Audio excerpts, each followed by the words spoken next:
Hey, good morning. So I'm back from my LA trip and I had so much fun, but I have so much LA history to lay on you guys. So let's talk about something that's not really talked about all that much.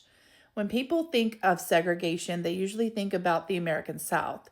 But the truth is, Los Angeles has its own system of racial segregation, and it operated through housing laws, banking policies, and even access to the beach. Yeah, so those were three major systems that worked together: racial housing covenants, redlining, and informal segregations of public spaces like beaches. And together, they shaped where people could live, work, and even relax.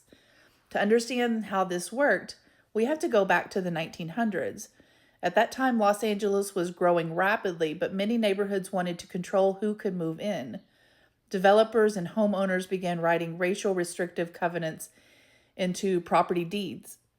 These were legal clauses that said homes could not be sold or rented to certain groups.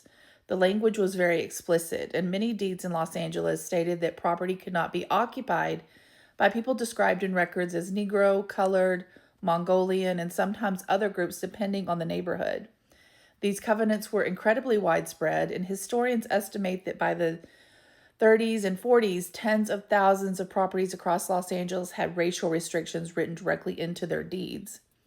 Neighborhood associations and real estate boards actively enforced these rules.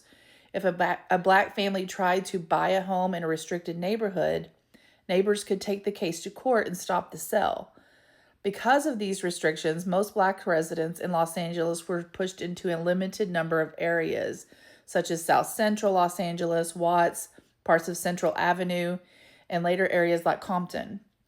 Even successful professionals were blocked from buying homes in many parts of the city. Now, despite those restrictions, some black families pushed back. And in the 1940s, black homeowners in the Sugar Hill neighborhood challenged racial covenants in court. These legal battles helped lead to the landmark 1948 Supreme Court decision, Shelley versus Kramer, which ruled that courts could not enforce racial covenants. But even though the ruling weakened those covenants, another powerful system was already shaping neighborhoods. That system was redlining. In the 1930s, during the Great Depression, the federal government created a program to stabilize housing markets. As a part of that effort, the Homeowners Loan Corporation created detailed maps of cities across the United States.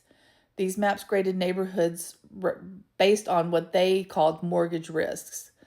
These areas were considered safe investments, and they were usually marked in green or blue. Areas considered declining were marked in yellow, but neighborhoods where black residents lived were mostly always marked red. Those red zones were labeled hazardous. This practice became known as redlining. Banks and lenders used those maps to decide where mortgages could be approved, and if you lived in a red line area, banks more than likely refused to issue loans. That meant families living in those neighborhoods had a much harder time buying homes or getting mortgages or building generational wealth. Redlining reinforced the same segregation and racial covenants had already created. It locked communities in specific neighborhoods while investments flowed elsewhere. But segregation in Los Angeles didn't stop at housing. It also shaped access to public spaces, including beaches. Southern California is famous for its coastline today, but in the early 20th century, many beaches were unwelcoming or hostile towards black visitors. There were not always official segregation laws like in the South, but there was a constant harassment and intimidation at the beaches. As a result, black residents were often pushed towards specific beaches and areas where they could gather more safely. One of the most famous examples of a section of Santa Monica Beach near Pico Boulevard, which became informally known as the Inkwell.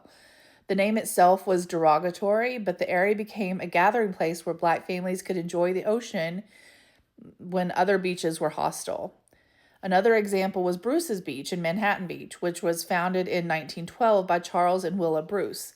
They built a beachfront resort that included a cafe, a bathhouse, and changing rooms where black families could enjoy the beach. But white residents in the neighborhood opposed the resort, and harassment began almost immediately. Visitors reported intimidation, vandalism, and efforts to block access to the beach. Eventually, the city of Manhattan Beach used eminent domain in 1924 to seize the property, claiming it would be building a public park. But the park was never built, and the Bruce family lost their land and their business. Taken together, these systems, racial covenants, redlining, and exclusion from public spaces, shaped the development of Los Angeles for decades.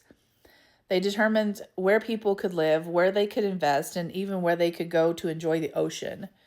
The efforts of those policies can still be seen today in patterns of housing wealth, neighborhood development, and access to resources. And understanding that history helps explain how cities like Los Angeles were shaped not just by growth and opportunity, but also by systems that were restrictive and chose where people could live and build their futures. So just as a side note, though, the Bruce family did actually get their land back, and then they resold it to the city of Los Angeles for about $20 million. So the more you know.